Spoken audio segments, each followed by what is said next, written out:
general, queridos amigos, esta noche aquí hay un grupo grande de buenos amigos. Gracias por estar aquí esta noche. Agradecerle al presidente del Sporting Club, a Juan José Medín, las facilidades dadas para la presentación de este libro editado por SN Editores, Sierra Norte Digital, que dirige con mucho acierto nuestro buen amigo Álvaro Romero. Y hoy presentamos el libro de mi querido amigo, el coronel en la Reserva de Infantería, don Lorenzo Fernández Navarro de los Paños y Álvarez Miranda. Es para mí un placer y un honor presentar esta publicación que no va a dejar indiferente a nadie. Cuando la lean todos ustedes que la han adquirido, se darán cuenta no solo de la pluma ágil que tiene Lorenzo, sino de las verdades que dice en este libro y, sobre todo, muy importante, el honor y la lealtad que engrandecen a su persona. Ya en el título, que él quería que fuera Fides Ibérica, aunque la editorial le cambia por Fidelidad a un caudillo, demuestra a las claras quién es Lorenzo Fernández Navarro, al cual yo conocí en 1981. No se crean que eso que le llaman ahora fake news, los bulos y las noticias mentirosas son de esta época, ya eran de los años 80. Yo he tenido, afortunadamente para mí, siempre un gran predicamento y una gran amistad entre muchísimos mandos de la guarnición de La Coruña. Aquí hay unos cuantos que lo pueden testificar, pero no conocía a Lorenzo Fernández Navarro en aquel año 1981. Un cuartillero, por no llamarle otra cosa, que no periodista, de Cambio 16, le dedicó un artículo que yo estoy buscando, lo tenía en mi casa, pero lo he traspapelado y tengo que volver a encontrarlo, que se titulaba Tejerazo a la gallega, cuando hacía mención a unos sucesos que, siendo capitán Lorenzo de la Policía Militar, tuvo un enfrentamiento con miembros comunistas y socialistas en una manifestación que insultaban al ejército y decidió que la Policía Militar acabase con aquella manifestación con una carga.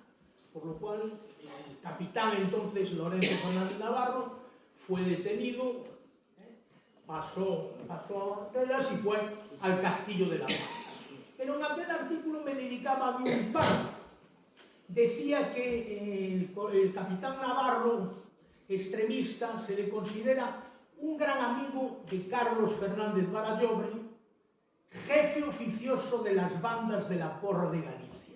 O sea, me daba un título, para mí un honor, porque no existía aquello, pero un título evidentemente honorífico. ¿Y qué hice yo? Pues como no lo conocía, me presenté en el Castillo de La Palma y le dije: vengo a ver al capitán Navarro, él no me conoce, pero quiero hablar con él. Efectivamente me recibió y le dije: mi capitán, yo no te conozco de nada, pero este individuo nos ha hecho profundamente amigos y vamos entonces a ser amigos si tú quieres. Y efectivamente ha sido una amistad ya indisoluble desde aquel año 81.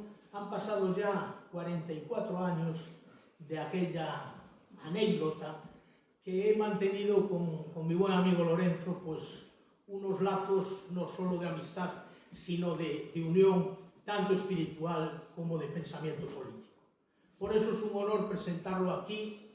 Yo no quiero extenderme bajo ningún concepto porque el protagonista es él y yo soy de los que pienso que una presentación no es otra conferencia como hay algunos presentadores que lo hacen. Pero sí quiero resaltar del libro unas cosas.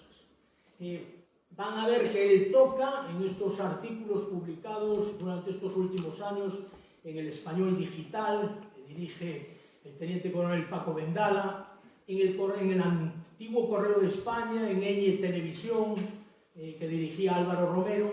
Él fue declarando una serie de artículos que toca pues diferentes momentos y diferentes circunstancias de la vida española de estos últimos años.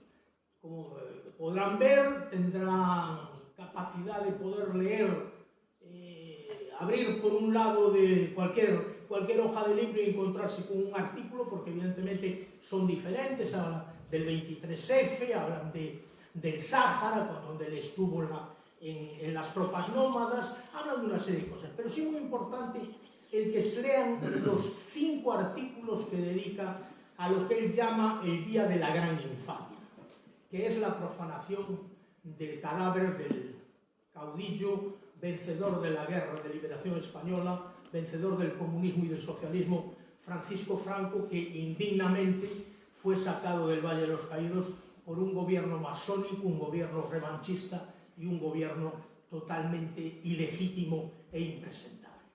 Porque si él hace en estos años, precisamente, le dedica cada año a un determinado estamento que miraron para otro lado o no quisieron saber nada con aquella indigna profanación, como fue la Iglesia, el Ejército, la Jefatura del Estado, el propio pueblo español. Por eso yo, cuando lean ustedes el libro, abran por donde abran, el credo legionario, pues cuando él escribía los artículos con un seudónimo muy dado y muy que le cae como un guante, un castellano leal, pero sobre todo esos artículos sí que los lean todos juntos porque merece la pena. Gracias, mi coronel, por la defensa de la verdad, por tu lealtad, por tu honor, por tu amor a España y sobre todo por la lealtad al invito caudillo Franco, del cual tú recibiste, firmado por él, el despacho de teniente. Sin más, agradecerles a todos ustedes la presencia, el coronel de la Paz. ¡Gracias, España!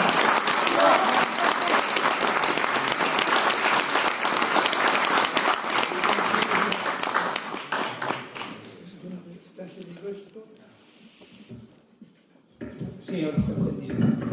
Bueno, pues muchas gracias por la presentación que ha hecho Calín. Solamente quiero decir que lo que ha dicho de lo de la pluma, que es en el buen sentido, lo de la pluma es en el buen sentido, vamos a andar. Y a Calín no lo presento porque Calín en Coruña y más en el casino es como el actor de Hércules y los cantones. Entonces ya me ahorro presentar. Bueno, pues exactamente este libro de Ciliano Cadillo, que se quiso llamar Fides Ibérica, porque a los historiadores romanos les llamó la atención, y lo recogen en sus escritos, la lealtad de los pueblos ibéricos a sus jefes, a sus caudillos. Le llamaron Fides Ibérica, devoto ibérica, y les sorprendió. Entonces, pues en el prólogo magnífico que me ha hecho Paco Vendala, el editor del Español Digital, se pregunta si esa Fides Ibérica que ya asombró a los historiadores romanos ha desaparecido. Y concluye que no, porque dice que yo sigo con esa lealtad al caudillo, ¿no? El libro es en realidad una recopilación de 41 artículos, de los más de 60 que ya me ha publicado el Español Digital. Bueno, unos son Español Digital, otros en las Revistares, algunos han estado en la Revistares y en el Español Digital. Es una recopilación de 41 artículos. Como ha dicho Calín, son independientes, o sea que se pueden leer perfectamente sin necesidad de seguir un orden, porque cada uno tiene una entidad temática distinta. Y en conjunto, pues sí es verdad que en el conjunto subyace una defensa del general Franco y de su obra. Aquí vemos, un momentito a ver aquí, aunque ya lo ha dicho Calín, pero si se pone un poco grande, la cantidad de cosas distintas de que habla. Hay dos dedicados al 23F que conozco en detalle porque yo iba a ver a Tejero al Castillo de La Palma. Uno es el naufragio del 23F, otro es algunas piezas para completar el puzzle. Hay otros dedicados a la División Azul, también pues, al cabo Punteanido Laureado de San Fernando, que era gallego, todo el mundo conoce su historia, al capitán Luis Díaz Miranda, también de La Coruña, muerto heroicamente en combate, y luego pues hay otras que ya sus propios títulos ya advierten de lo que es. Como ha dicho Calín, que figura en el prólogo, no dejará indiferente a nadie. Unos lo aplaudirán, porque nadie ya hoy en día se atreve a hablar a corazón abierto, hay un complejo enorme de lo políticamente correcto, y otros se indignarán. Entonces, si por ejemplo vemos un artículo que es Fernando VII y Juan Carlos I, el paralelismo de dos monarcas, aquí ya hay gente que... o Borbón, Borbón y mil leches. Bueno, pues esto hay que leerse el papel este y podrá verse que todo está perfectamente justificado. En cuanto a los artículos que se refieren a la profanación de la sepultura del caudillo, en efecto, en el 2020, al cumplirse el primer aniversario, escribí el primero, dedicado, o poniendo en la picota, a la Iglesia, que había consentidos. En el segundo año, al ejército. En el tercer año, a la judicatura. En el cuarto año, en el 2023, a la corona, y este año 24, que es el quinto año último, directamente a su santidad el Papa. Porque es el que en realidad, el que pudo haberlo evitado. Los otros se podían haber, pero bueno, el Papa era el que tuvo en su mano el no haberlo permitido. Y entonces aprovecho el artículo también para recordarle al Santo Padre que no consienta la profanación del Valle de los Caídos, porque resignificar, como llaman el Valle de los Caídos, es profanarlo, es mucho peor que destruirlo. Y pongo el ejemplo de que sería como resignificar el Coliseo romano para dedicárselo a los emperadores romanos que fueron los autores de las persecuciones. Pues algo parecido es lo que se pretende hacer con el Valle de los Caídos.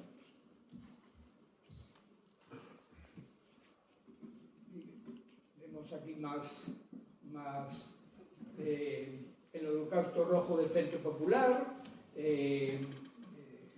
Florestíes, el Implacable y Memoriam, algunos que son realmente curiosos, que al lector le sorprenderá. Se llama La fruta del paraíso no era una manzana, en la cual yo demuestro históricamente que no era una manzana la famosa fruta del paraíso. No voy a decir lo que era porque el que compra el libro se lo lea, se enterará. La memoria histórica, una ley iconoclasta y cainita, la Asociación Nacional de Víctimas del Frente Popular, de la que formamos parte Calín es el presidente. No, el presidente es Pepín. Bueno, Pepín, es verdad. Y bueno, 18 de julio del 36 y 1 de mayo de 1808, dos alzamientos nacionales, en fin, estos son los capítulos.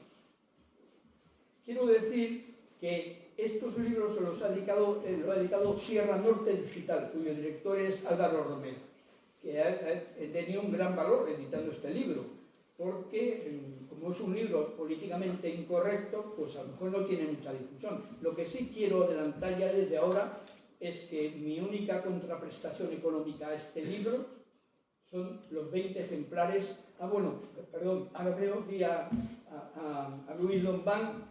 Otro de los artículos es dedicado al tío de Ita, al héroe muerto en Cracibor, Capitán Gómez Luis Díaz Miranda. Bueno, a lo que voy.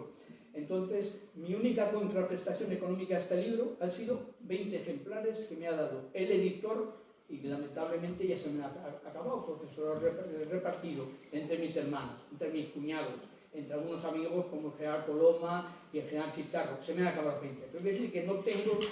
Entonces, ese dinero está sirviendo o va a servir para hacer la contra al gobierno.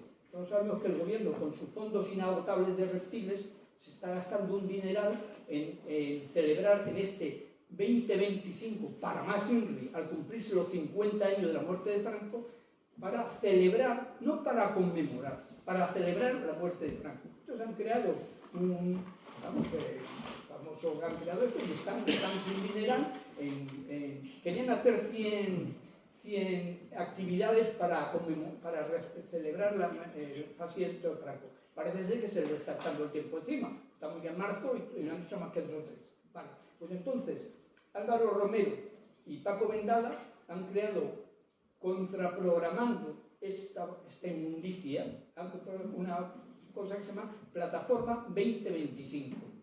Entonces, la Plataforma 2025, claro, pues todo tiene, aunque son muy austeros, tiene gastos. Entonces, ¿con qué están subvencionando esa Plataforma 2025 que pretende ser la contraprogramación al gobierno en su año dedicado a vituperar la memoria de Franco? Pues con la edición de estos libros.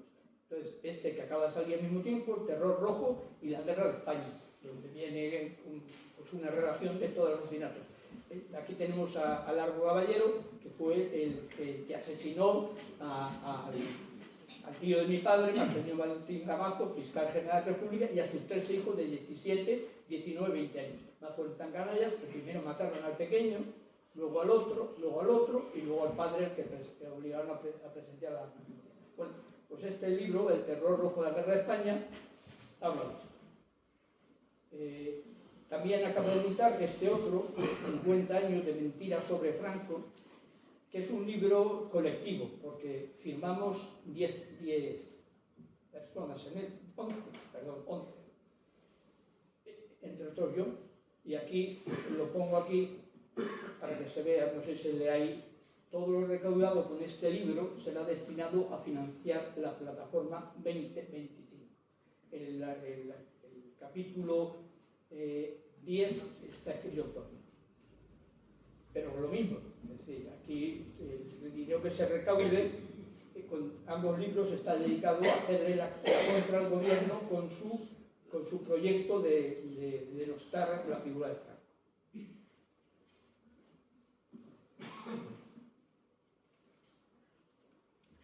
Bueno, y ahora entramos ya directamente, digamos, un poco en lo que es la esencia del libro. Se oye bien, ¿no? Vamos a ver. El día 15 de marzo, hace nada, se cumplieron 50 años de la jura bandera de la 30 promoción, a la que yo pertenezco. Una promoción, como digo yo, histórica por 2 razones. Primera, porque nuestros despachos de teniente están firmados por el caudillo, por Franco. La siguiente, ya, la 31, ya está firmada por el rey. Y también porque fuimos la última que tuvimos la ocasión de ir destinados al Sáhara. Yo concretamente fui voluntario a tropas nómadas. Nosotros, en vez de salir el 15 de julio, que teníamos que salir, salimos el 15 de marzo, con 3 meses de antelación.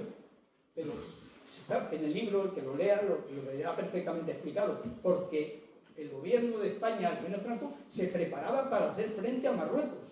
Y entonces, a nuestra promoción la adelantaron en la salida de la academia 3 meses, a la siguiente 6 y a la siguiente 9. ¿Con esto qué se intentaba con esto? Se intentaba en 3 años sacar 4 promociones, porque la estadística fría demostraba, y así lo demostró en la guerra de España, que en una guerra el 50% de los oficiales subalternos, alféreces y tenientes, cascan, mueren. ¿Por qué? Porque son los que tienen que ir delante.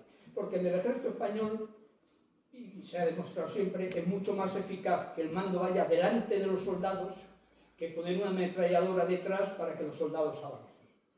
El mando español, nuestro mando, es como una cuerda. Sirve para arrastrar, pero no sirve para empujar. Entonces es mucho más eficaz que vaya el mando delante y la gente lo sigue, que vaya detrás empujando. ¿Qué es esto que trae consecuencia? Pues eso, que estadísticamente la mitad de los alféreces y tenientes mueren en combate. Esa es la razón por la que se adelantó la salida de la academia y se trató. Todas estas medidas que tomó el gobierno de Franco para hacer frente a Marruecos, lógicamente el agregado militar de Marruecos en España estaría informando que estos tíos se están preparando para hacer frente. Por lo tanto, Hassan, hasta que no supo que Franco ya no podía, o sea, que se moría ya, no tuvo narices para cruzar la frontera, para invadir el Sáhara. Bueno, en mi jura de bandera, en la fórmula del juramento era así: cadetes, juráis a Dios, juréis a Dios y prometéis España, besando con unción su bandera, obedecer y respetar siempre a vuestros jefes, no abandonarlos nunca y derramar, si es preciso, en defensa del honor e independencia de la patria y del orden dentro de ella, hasta la última gota de vuestra sangre. Claro, el orden, bueno, el jefe al que jurábamos lealtad era Franco, y la lealtad es vivo o muerto, como dice el credo original. Pero además, lo otro era, y el orden dentro de ella. El orden no era el orden público, eso se encargaba la policía. El orden era el orden institucional, es decir, la Constitución vigente, que era la de 1966.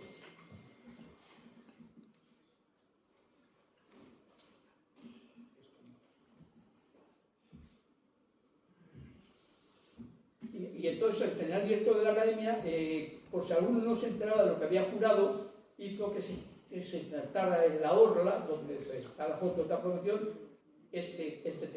Las Fuerzas Armadas de la Nación, constituidas por los ejércitos de tierra, mar y aire, y las fuerzas de orden público, garantizan la unidad e independencia de la patria, la integridad de sus territorios, la seguridad nacional y la defensa del orden institucional. Hizo que se pusiera en mayúsculas, aquí abajo, porque ese orden institucional era la Constitución de 1966, algo que nadie conoce, que nadie sabe, y pues, que se tiene mucho cuidado en tapar. Este libro es dificilísimo encontrar, pero existe y se editó. El referéndum de 1966, por el cual el pueblo español aprobó las leyes fundamentales del reino. Porque esta Constitución es una, digamos, una recopilación de las leyes fundamentales del reino y los principios del movimiento nacional. Y este es el orden institucional que yo juré. Por lo tanto, como solo hay un juramento, yo no puedo jurar otra cosa. Aquí vemos para mí esto ya fue el primer choque moral que yo tuve cuando de una manera totalmente indecente se quitó la estatua de Franco de la Academia General Militar, cuando todavía no se había aprobado la ley de la memoria histórica. Es decir, no se había aprobado, no puede decir, no, es que está obligado por la ley, no se había aprobado. Esto fue un globo de sonda, lo que se llama un globo sonda, lo que los militares llamamos combate de reconocimiento. Un combate de reconocimiento es un intento, o sea, un combate limitado para ver la dificultad que puede presentar el enemigo. Pues el quitar la estatua de Franco de la Academia General Militar, que había fundado él, era un combate de reconocimiento. Es decir, a ver cómo reacciona el ejército. Aunque el ejército tragaba, pero vamos, hasta el final, pues dije, no, esto está maduro. Y entonces la ley de la memoria histórica, que ya tenían preparada, que era una ley que ya por ley demoniza a Franco, porque es que, fijemos una cosa, porque hasta que se publica la ley de la memoria histórica, había españoles que decían que Franco era un cabrón, otros que era un héroe, otros que había hecho mucho, pero era una opinión libre. Pero no se había del caso de que se promulgara una ley y por lo tanto de obligado cumplimiento en el cual dicen que es un réprobo. Es el punto fatal. Esto es una genial fotocomposición, repito, fotocomposición. No, esto no es cierto. Es decir, el coronel de artillería Flores Tíes, que ya ha fallecido, pues hizo esta fotocomposición. Entonces, con su promoción, que era la 9 de la Academia Militar, son todo de su promoción, pues le puso esa foto en la cual, en el fondo, es la grúa que está quitando la estatua de Franco. Como dice, la pasividad con la que el ejército consintió esta afrenta. Claro, una vez que se consintió esta afrenta, pues automáticamente ya sabían que la cosa estaba, que podían hacer lo que quisieran, que nadie iba a protestar. Como ejemplo diré que el que se encargó o el que hizo que quitasen la estatua fue precisamente un comandante de ingenieros que había sido profesor en la Academia General Militar. Y este tío, al cual en uno de los artículos lo pongo como se merece, pues este hombre, cuando hizo, como era delegado, se había ido del ejército, era el delegado del gobierno en Aragón, pues fue el que movió la cosa en Madrid para que quitase la estatua de Franco. Y la estatua de Franco la quitaron cuando el general director se había ido destinado a otra unidad, y el nuevo general director no se había incorporado. Entonces aprovecharon que era verano, por eso digo yo, con alevosía y premeditación, perdón, con rivalidad y premeditación. ¿Por qué? Aprovecharon que no había general y entonces lo hicieron. ¿Para qué? Para no hacerle tragar el sapo ni al saliente ni al entrante. Entonces un teniente coronel que había de mando occidental pues tuvo que pasar por esto. Y el anormal al cual lo pongo con nombre y apellidos y los artículos digitales con su foto para mayor influencia, pues cuando se incorporó el nuevo general director fue a verlo, a decirle que cuánto había sufrido él, siendo comandante profesor, cada vez que pasaba por delante y veía la estatua de Franco. Y cuando al terminar la entrevista, el general director lo acompañó a la salida de la academia, le dijo: ¿quién me iba a decir a mí un día que iba a venir el general director de la academia a despedirme a la puerta? Y el general le dijo: no te equivoques, no vengo a despedirte a ti, vengo a despedir al delegado del gobierno de Aragón. Ya con esto ya indica la categoría humana de personaje. Yo en su día, cuando escribí este artículo que publicó el Español Digital, le pedí permiso a mi compañero y el número 1 de promoción general para ponerlo. Me la dio y lo puse. Él tuvo el detalle de los comentarios, hacer un comentario con lo cual está certificando. Y al final decía que este personaje, que se podía enterar quién era yo, dónde vivía y tal, si quería que le diese más explicaciones, hasta hoy. A mí me conoce mucha gente. Dentro del libro está el famoso informe reservado por el cual sufrí la última sanción. Este es el informe reservado, en el cual yo, por conducto reglamentario, comuniqué a mi general. Yo en ese momento era coronel y era jefe del campo de tiro de parga en Lugo y comandante militar de La Coruña y Lugo. Era una autoridad. Pasé en 24 horas de ser una autoridad a ser un proscrito. Hay gente que por menos de eso se ha deprimido, pero yo no, porque tenía la conciencia muy tranquila. Además tengo una mujer maravillosa que es capaz de aguantar todo. Entonces en 24 horas pasé de ser una autoridad que estaba en todos los actos a ser un proscrito el cual la prensa ponía pánico. Bueno, claro, yo, como sabía que me iba a afectar la ley de la memoria histórica, porque la iba siguiendo, no estaba dispuesto a consentirlo. Era contrario a lo que yo había jurado. Y entonces lo que hice fue hacer un informe reservado. En el ejército se llaman clasificados. Hay máximo secreto, secreto, reservado, confidencial y difusión limitada. Vale, pues yo hice un escrito reservado en el cual le informaba a mi general, que era el general de la SUIF en Valladolid, de lo que era la ley de memoria histórica y de lo que iba a traer consigo, de lo que iba a pasar. Claro, si el general, cuando recibió aquel escrito, hubiese dicho: joder, cuando en el ejército un mando conoce que un subordinado ha cometido una falta, tiene la obligación de corregirlo inmediatamente. Es así. Con lo cual me hubiese llamado, me hubiese dicho: oye, Navarro, esto retira este escrito porque tal. No me hubiese retirado mi vida. No me llamó. Estuvo 20 y tantos días con el escrito guardado en un cajón, hasta que 20 y tantos días después otro mando, que en el libro, si digo quién es, se asustó de que lo conociera y no se hubiese chivado a Madrid y lo mandó a Madrid. Con lo cual en Madrid dijeron: joder, pues vaya coronel tenemos en Coruña y no nos hemos enterado, que se lo abrochen. Entonces, bueno, me cesaron y me arrestaron. Ahora mismo cualquiera que lea este informe reservado, que está en la página no sé cuántos, verá que se ha cumplido exactamente todo lo que yo advertí al mando que iba a pasar con la memoria histórica. Porque la ley de memoria histórica, la gente no se entera. La esencia de la ley de memoria histórica es que el 18 de julio se quebró la legalidad vigente y no puede haber otra legalidad que la del 14 de abril del 31. Es decir, anula, no solamente ataca al franquismo, sino ataca al franquismo, al rey, a la Constitución, a todo, porque lo que intenta es un salto atrás y volver a la legalidad del 14 de abril. Y como digo en el informe reservado, una legalidad que es mentira, porque ya todos sabemos que la República se promulgó sin haber terminado el escrutinio. Simplemente fue hechos consumados, se lanzaron a la calle, el rey se asustó y porque no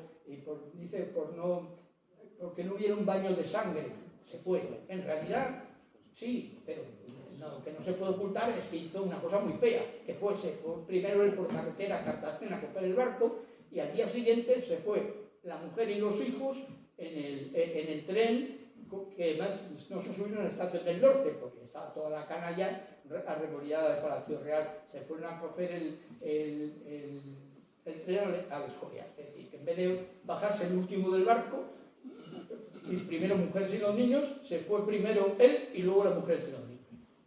Entonces, esto es una cosa que es así, es histórica.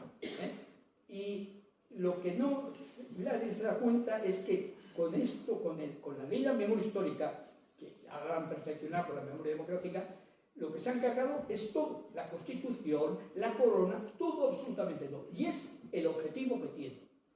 El problema está, si esto en vez de haberlo dicho el coronel comandante militar de La Coruña y Lugo, lo hubiesen dicho los tenientes generales, pues a lo mejor podía haber parado la cosa. Alguien podía haber dicho, joder, pues, que esto es razón, que esto gana por esto. No lo dijeron, y cada vez más tarde.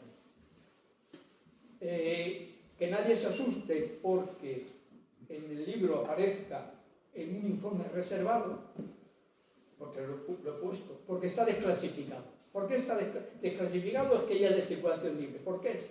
Porque yo, cuando hice el informe reservado, no se lo dejé a nadie, ni a mis hermanos, ni a nadie. El único que lo leyó, pero que no lo tuvo en mano, fue el general Coloma. El general Coloma, estando en Madrid, se enteró que yo estaba arrestado en La Coruña, cogió el tío del coche y se presentó, llegó a las 4 de la mañana a casa, estuvimos 3 horas y a las 3 horas cogió el coche y se volvió a Madrid. Entonces él lo leyó, pero no tuvo una copia. Cuando yo en el periódico vi que se reproducían renglones literales, totalmente literales de mi informe reservado, supe que alguien lo había dado a la prensa. Y entonces, pues presenté un parte de denuncia en el juzgado de aquí el 41 de aquí de La Coruña, un parte por revelación de secretos oficiales. Lo mismo que ha pasado ahora con el fiscal general del Estado, pero a él lo están acudiendo. Aquí no pasó nada. Entonces, mandé el informe reservado. Primero me intentaron asustar para que lo retirara. Alguien dijo, pues lo tenéis claro, pues este tío si lo queréis asustar. Y al final el juez hizo un auto en el cual decía que hechas las oportunas averiguaciones, aparece acreditado fuera de toda duda que la filtración ha sido fuera del ámbito de la jurisdicción de este juzgado y por personas aforadas, o sea, en Madrid por general. Podían haber investigado a ver quién había dado a la prensa aquello. Si os acordáis, la famosa entrevista en el año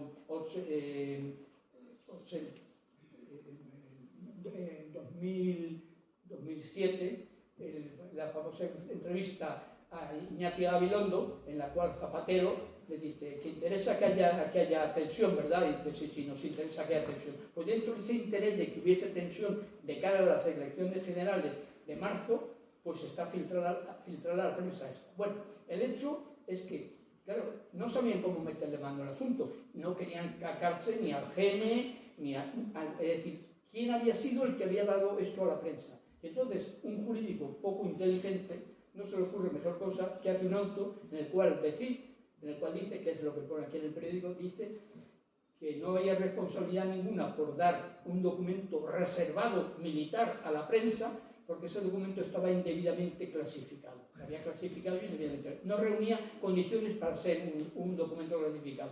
Y entonces, por tanto, no había ninguna responsabilidad de haberle dado a la prensa. Entonces, sí, pues me habéis... Ahora vas y lo cascas. Entonces me fui ¿qué periódico es este? Me fui a La Opinión y le dije que les traía el informe. Me dijo la periodista, ¿cuánto hemos buscado ese documento? ¿Cuánto hemos buscado aparte? ¿Cuánto? Pues mira, aquí lo tiene. Bien, no le voy a dejar yo el documento clasificado, pero le dejo una resolución judicial que es un documento abierto y usted aquí lo tiene. Entonces, el periódico no solamente publicó el texto íntegro, sino que encima una foto aquí, no se ve aquí abajo, recortan donde el juez militar dice que no hay ninguna responsabilidad por darlo a la prensa. No, pues ahora vas y lo cascas. Claro, ya dijeron, ya vamos a dejarlo por imposible porque este tío lo único que hace es crear más problemas. Y ahí quedó la cosa. Con lo cual, digamos, este documento que ahora está en un libro público, también es cierto que solamente, así como el informe reservado mío y mi arresto y todo eso había salido en toda la prensa nacional, incluso extranjera, esto solamente salió exclusivamente en La Opinión. En ningún sitio más volvió a salir. ¿Vale? Porque los que tienen la información lo tienen en su mano. Entonces, pues ha quedado, pero bueno, en el libro está. Bueno, aquello me supuso que me impusieran un mes de arresto y bueno, el mes de arresto me impone el general Minea, cabeza de Herrera, dice que en mi informe reservado, que él había tenido 20 días en sus manos sin que me hubiese llamado para molestarme, para pedirme que lo retira, para nada, no tuve. Pero luego, cuando el GM, que era Carlos Villaturrao, le impuso que me arrestaran, me arrestó.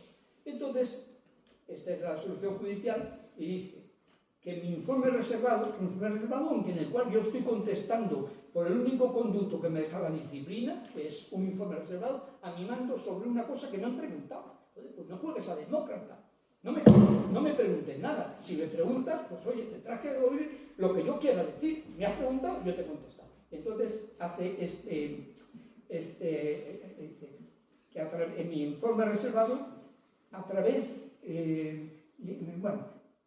de la crítica partidista, no sé si el cursor se ve en la pantalla o no. Sí, se ve, sí.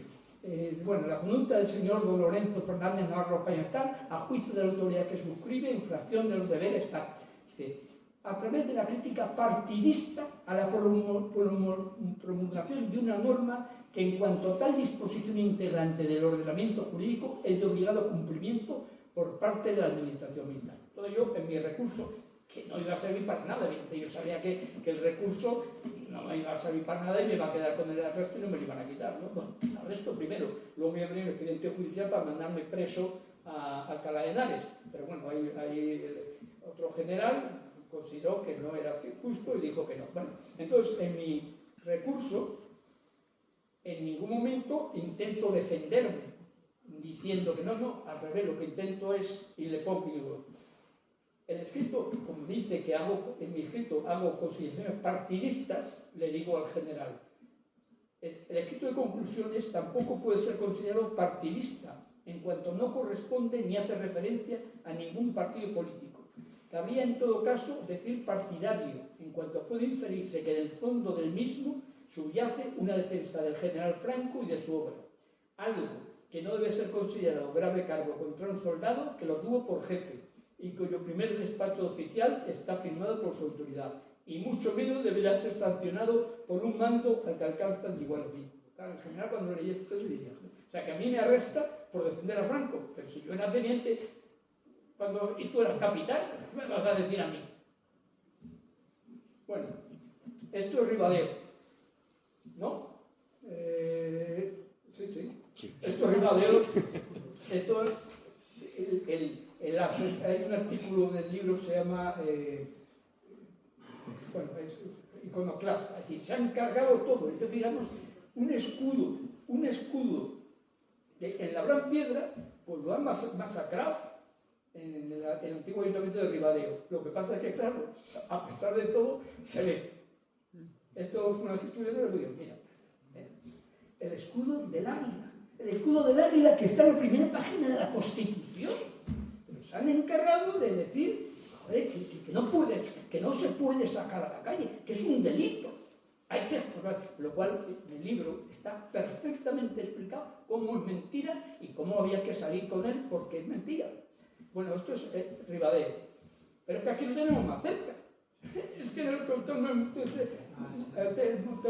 aquí en La Coruña, a 80 metros del gobierno militar, a 300 metros de la Capitanía General, ha permanecido toda la horrible dictadura sin que nadie la haya quitado. ¿Por qué? Porque cuando hicieron el colegio era en plena república, pusieron el escudo y nadie se preocupa de quitarlo.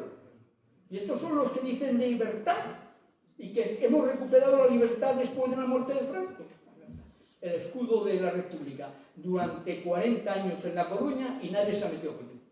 Y si hiciésemos una búsqueda de estas cosas, encontraríamos montañas.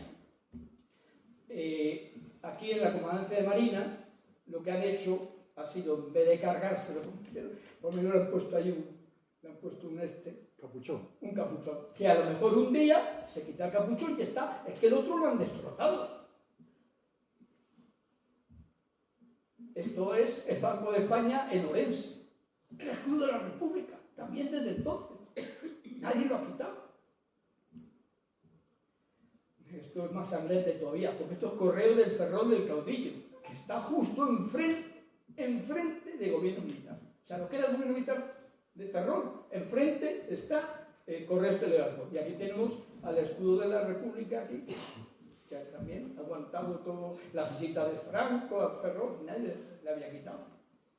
Esto es la estación de Atocha en Madrid, con la corona republicana, y aquí ando, tengo la foto, pero aquí a la izquierda está el Ministerio de Agricultura, también con un pedazo de escudo de la República que nosotros ha estado quitando.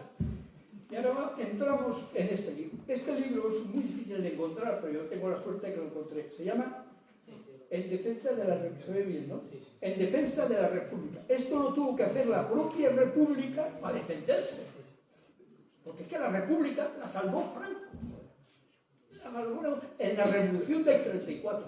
Pues la República, ante automáticamente toda la masonería europea y todo el mundo en contra de la República, se impuso a la sublevación de octubre. Entonces, entonces ahora lo que viene va a ser muy rápido. Bueno, entonces, la Revolución de Octubre, pues tuvieron que editar este libro que se llama En defensa de la República. Y entonces aquí tiene un montón de fotos, restos de las casas afectadas por las explosiones de la dinamita de los revolucionarios. Esto es el Oviedo, Esto es el Oviedo. Oviedo, destrozos por la dinamita. Claro, este libro que hizo la propia República para decir, joder, pero sí, casa particular de la Felguera y un cuartel de la Guardia Civil destruidos. La Felguera, arriba, los restos pulverizados y calcinados de 33 soldados, víctimas de la explosión de dinamita provocada en el camión que ocupaban. Abajo, estado en que quedó el camión. Aquí están los restos de los pobres soldados que iban a la caja del camión, y esto como quedó el camión. Entonces, esto lo hizo la República que estos cabrones ahora quieren reivindicar como maravillosa y como tal. Esto es también muy curioso. Todo sacado del libro de Defensa de la República, El periodista.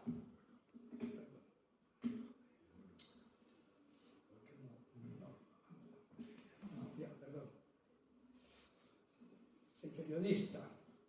Don Javier Bueno y Bueno, director de Avance, diario socialista de Oviedo, fotografía que muestra claramente las llagas furunculosas que padece y que se han hecho pasar torpemente por huellas de supuestos martirios. Esto del doctor, y el certificado médico no lo he podido leer bien porque es difícil, pero parece ser que son huellas furunculosas de una sífilis. Entonces este tío tenía pues ahí sus huellas furunculosas de sífilis y las hacen pasar como que ha sido torturado por los que han ido a someter a los sublevados contra la República. Y entonces el informe reservado que la propia República hace, el informe médico de la propia República, es decir, pero ¿qué dice que esos son torturas? Si esos son forúnculos sifilíticos. Y esto también es muy importante, son hojas sacadas, armamento y explosivos recogidos a los rebeldes hasta el 3 de enero. Armas largas, 89.354. Pistolas, 33.211. Fusiles ametralladores, 149. Pistolas ametralladoras, 98. Otras armas, 700. Cañones, 41. Estamos hablando de una guerra. Estamos hablando no de 4 tiros, de una guerra. Explosivos. Caja de dinamita en cajas, o sea, caja de dinamita, 10.820. Bombas, 31.345. Petardos, 3.057. Cartuchos de dinamita sueltos, 50.585. Municiones de fusiles, que fue la sublevación de octubre, que fue al mismo tiempo el de octubre y la general de Cataluña, la sofocó Franco al servicio de la República. a servicio de la República. ¿Y ahora qué quieren? ¿Volver a la legalidad republicana del 31? Esto es Málaga el 14 de abril del 31, es decir, el 11 de mayo. La República se proclama el 14 de abril del 31 y el 10 de mayo, antes de pasar un mes, es la primera quema de conventos. Esta foto es de un convento de Málaga. Luego ya, a raíz del 18 de julio, ya los incendios masivos. Esto es Arenero, en Madrid. Y esto es un documento que saqué yo cuando, en unas visitas al archivo militar de Ferrol, donde ha estado destinado mi compañero y real amigo Luis Lombán. Telegrama oficial, calificación urgentísima. El comandante militar de La Coruña, 20 de julio del 36. El coronel comandante militar de La Coruña, encargado de despacho, octava división. La comandante militar de Orense. Declara inmediatamente estado de guerra esa plaza. Deme cuenta de cumplimiento. Viva España, viva la República. Transmítase el teniente coronel jefe del Estado Mayor. Y se lo mandan a los comandantes militares del Ferrol, León, Pontevedra, Lugo, Orense, Santiago, Torres, Vigo. Es decir, que el lanzamiento nacional no fue contra la República, fue contra el Frente Popular, que es una conjunción rojo-separatista exactamente igual que la que tenemos ahora. En el alto del Alcázar de Toledo, la única bandera que había era la republicana. Los 5.000 milicianos que iban todos los días desde Madrid a someter al Alcázar de Toledo no llevaban ni una sola bandera de la República, lo llevaban solamente banderas rojas del PSOE, banderas rojas con la Vía de Martilla de los comunistas y banderas rojas y negras de los anarquistas, pero ni una bandera republicana. Lo que pasa es que, claro, a cabo de 3 semanas, un avión nacional de Franco les dejó caer una bandera y la cambiaron. Le dejó una bandera roja igualda, que era la que traían los que venían a liberarlos. Pero repito, aquí me viva España, viva la República. La Puerta de Alcalá de Madrid, con sus caras de los revolucionarios rusos. En ningún sitio de la España nacional se oyeron voces de muera España, viva Alemania, ni muera España, viva Italia. En cambio, en zona roja era muera España, viva Rusia. En la zona nacional, nunca. Esto para Cuello Jarama, que es una foto que he hecho hace poco porque fui con el general Coloma, fui con el general Coloma y hice esta foto, que es tremendo lo que fue aquel genocidio, ¿no? El último capítulo del libro se llama Nacimiento de un réprobo y está dedicado precisamente a Santiago Carrillo. Está bien, además es bonito está como está redactado, ¿no? Porque simulo que él estaba soñando y estaba soñando con el asiento de Paracuello y solito se muere. Hay que leer el último artículo. Bueno, sí, y entonces esta es la ilustración, ¿no? Aquí Santiago Carrillo bajando el infierno y dice, ¿se puede? Y le dice el demonio, bromeas. Este es el último dibujo. Bueno, porque no he dicho ahora, lo digo ahora, ¿verdad? Ante la imposibilidad de en un libro poner todas las ilustraciones de los artículos en digital, porque entonces el libro en vez de tener 500 páginas hubiese tenido 1500 o 2000. Y aparte sería inviable económicamente porque los libros, cuando tienen ilustraciones, son carísimos. Entonces, ¿qué es lo que se ha hecho? Poner al final de cada capítulo el enlace en internet. Entonces, el que al leer el artículo tenga curiosidad por ver ese documento que se cita o esa imagen que se tal, pues lo único que hacer, entra en internet, teclea el enlace y ahí ve el artículo en formato digital. La ventaja que tiene el formato digital, ¿cuál es? Que ve todos las imágenes, ve todos los documentos, todo. Y lo que dice una cosa muy importante, y es que pueda acceder a los comentarios que han hecho los lectores, porque hay algunos artículos que han tenido 40 y 50 comentarios, casi todos a favor, algunos en contra. Yo, por supuesto, a todos les he contestado, pero entonces digamos que da una idea muy buena de lo que fue el artículo en su momento. Esto es el escudo que se ha suprimido. Claro, fijemos que ahora mismo el problema está en la unidad de España. Joder, en un escudo en que ya decía que era una grande y libre, ya no habría problema. Por eso hice yo esta bandera. Esta bandera que estuvo 3 años con la Constitución. 3 años con la Constitución. Que me digan que es anticonstitucional. Bueno, esto es una cosa que yo, como un resumen, ¿no? El escudo de la Avenida San Juan fue el escudo oficial del Estado español desde el 2 de febrero del 38 hasta el 19 de diciembre del 81. Y como tal fue reconocido y respetado no solo por los españoles, sino también por toda la comunidad internacional. A su amparo y durante su vigencia tuvo lugar el nombramiento de Su Majestad don Juan Carlos I como Rey de España y jefe del Estado, así como también tuvo lugar el proceso constituyente y la promulgación de la Constitución del 78, por lo que no puede considerarse ni inconstitucional ni preconstitucional, ya que la Constitución no solo no lo suprimió, sino que coexistió con él más de 3 años. Por lo anteriormente expuesto, el antiguo escudo de España en ningún caso puede considerarse escudo, insignia, placa. En el libro se explica perfectamente que en el proyecto de ley, el proyecto de ley ponía fuera de la ley el escudo que representó a España antes de la Constitución. Pero claro, los juristas, alguien no era un tonto y dice, no, esto no lo podemos poner, porque entonces quiere decir que estamos diciendo que es ilegal el rey, la Constitución y todo. ¿Qué era lo que pretendían? Y entonces le dieron una redacción ya en la ley suficientemente gasosa, escudo, insignia, placa, objeto presente, y a la cual no es aplicable el artículo 15. Es decir, que ahora mismo ningún juez honesto a una persona que fuese con el escudo de la ley lo podría usar. ¿Por qué? Porque es que la ley no dice eso. Pero bueno, aquí tenemos la primera página de la Constitución española.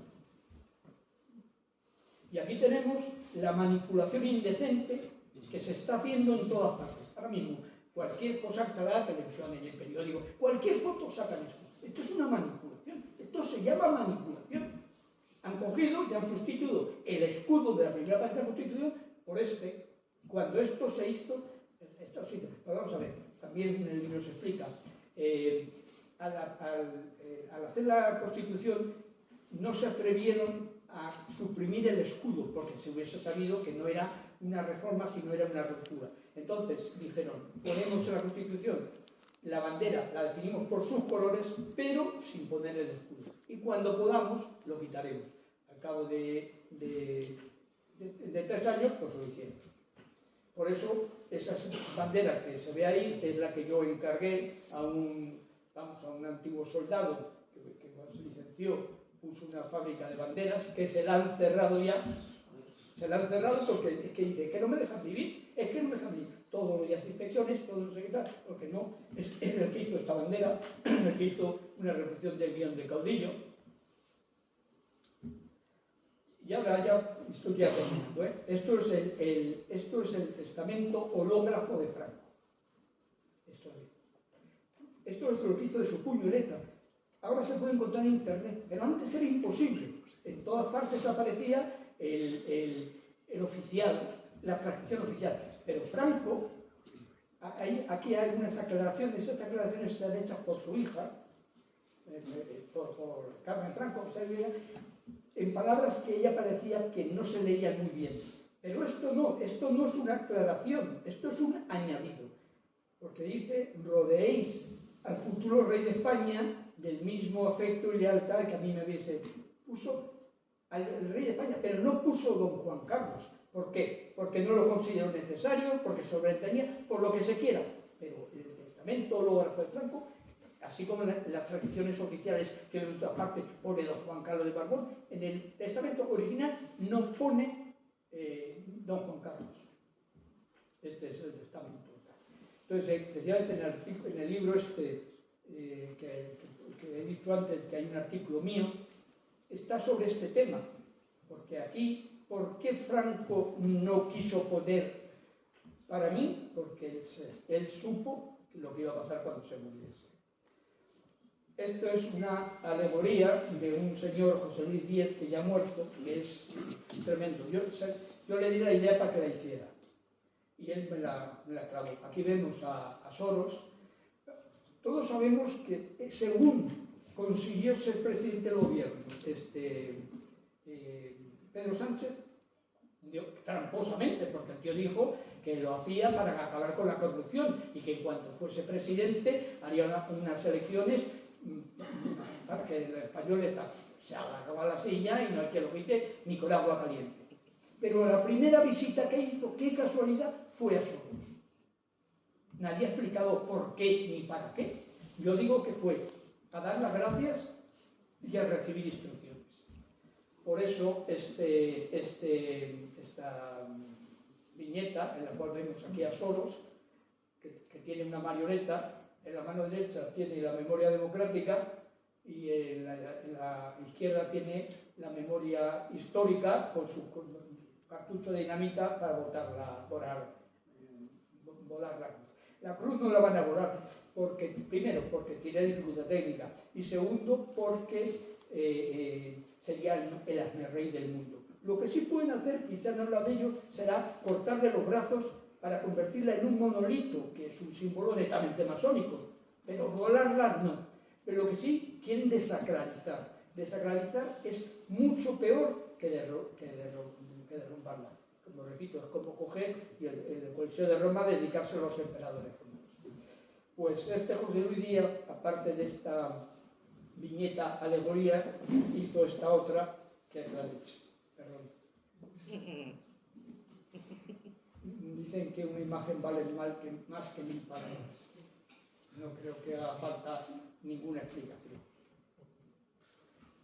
Aquí vemos, y ya estoy terminando, la deuda pública de España. Vemos la deuda, aquí vemos lo que en el gobierno denostado gobierno de Franco, vemos cómo estaba la deuda pública. La deuda pública son las cuentas, esto es como una familia, joder. Si le debes a cada Cristo una vela, no eres independiente, eres esclavo de tus acreedores, sea Goldman Sachs, sea Soros, sea Rothschild o la madre de los criaturas.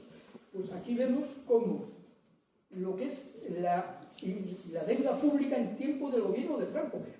En el año 75, cuando se muere, prácticamente no hay deuda pública. Somos auténticamente soberanos, no debemos dinero a nadie.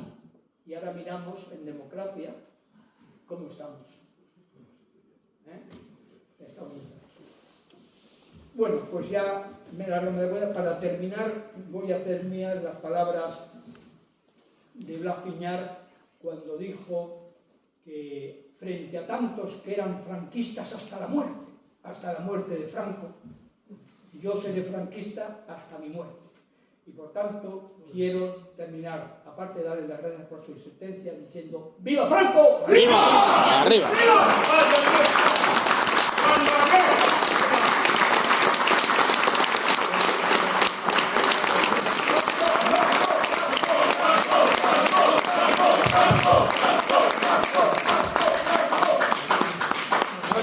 Quiero hacer alguna pregunta. Puedo decir una cosa, que muchas de las preguntas que seguro que alguien quiere hacerme están perfectamente explicadas en el libro, están explicadas en detalle. Pero bueno, aparte de eso, alguna pregunta, por ejemplo, una pregunta que en uno de los artículos alguien hizo un comentario y decía: me sorprende que siendo usted coronel sea tan duro con la Constitución que ha jurado tal.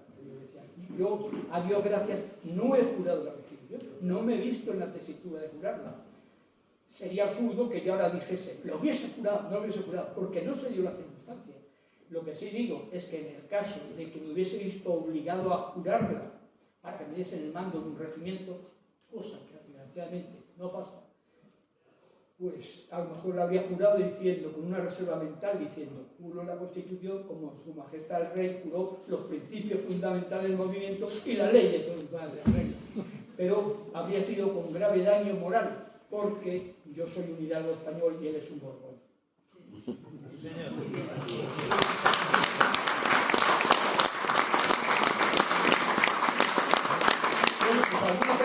¿Alguna pregunta? ¿Alguien tiene una pregunta?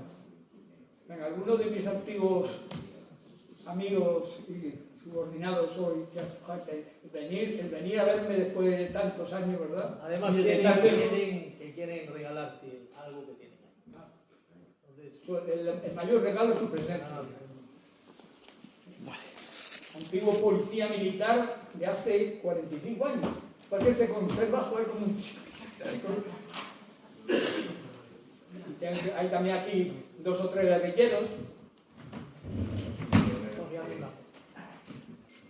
Espera, que se pague. A ver, explícalo.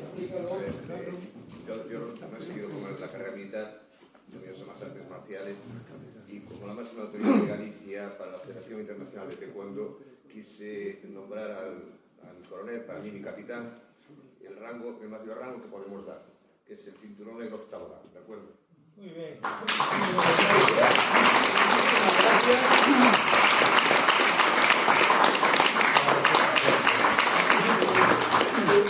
Después de 45 años tengamos esta unión y lealtad. Y le entrego el pin de oro de la organización también.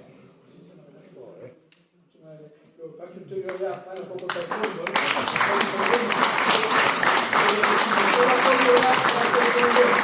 Quiero recordar que a pesar de toda mi vida dedicada a las artes marciales, la única persona a la que seguiría cualquier guerra la tenéis aquí delante.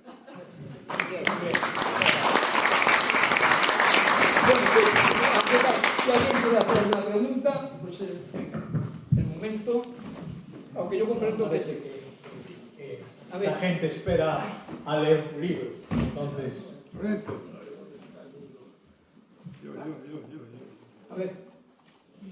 Hablaste antes de lo del Valle de los Caídos, cuando Sí. exhumaron a Franco, y que podía haberlo evitado su santidad.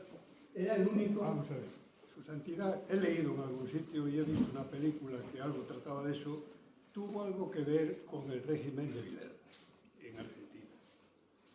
Para defender a los curas de la orden de jesuita, me parece, ¿no? Sí, jesuitas. El tratamiento de jesuita. Entonces, a la vista de esto, pues le quería hacer una pregunta. Es católico, por supuesto, porque es el Santo Padre de la Iglesia Católica. ¿Qué ideología crees que tiene? Porque la tiene. Vamos a ver. No lo sé, pero desde luego. Otra cosa. Bueno, es igual, no pasa nada. La segunda, hablaste de lo de tu informe, que yo lo leí en su día, tal. Bueno, sabes que lo sabía, ¿no? A mí, un compañero mío, que estaba en el Ministerio de Defensa en esas fechas, me dijo que la filtración salió del Ministerio de Defensa. Hombre, claro. Del Vamos a ver. Ministerio de Defensa. Perdona, es más, el general jefe.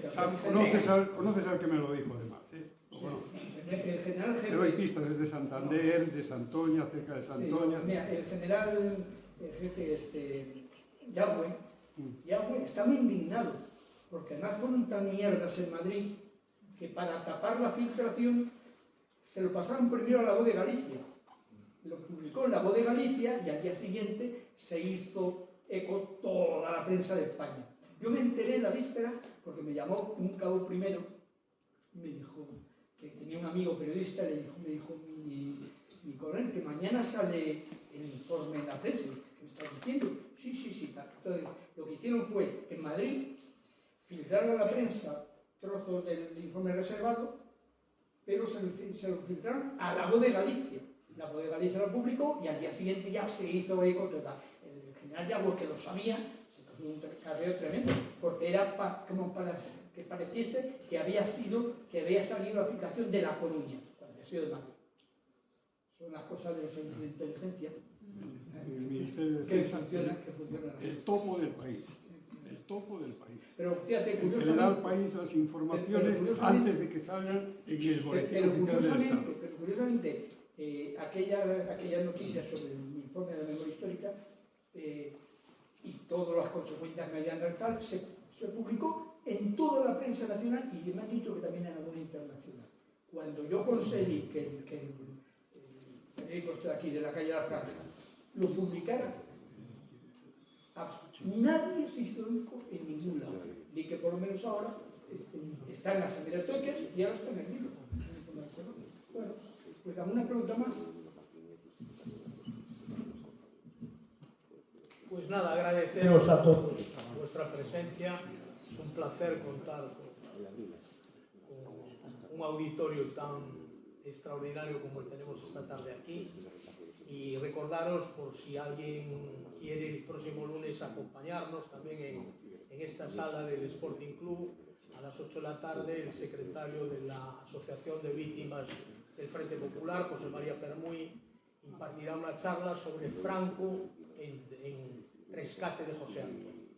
Es un interesante tema porque también fue muy maní, ¿no? Eso de que si Franco quiso sacar de en medio a José Antonio porque le molestaba, y evidentemente José María Permuy demostrará con documentos y sobre todo muy recientes, publicados por un extraordinario historiador que es Paco Torres, mi buen amigo Paco Torres, que demuestra a las claras que Franco llegó a dar incluso 1 millón de pesetas para liberar a José Antonio y que intentó mandar a 3 grupos de asalto para que lo liberaran.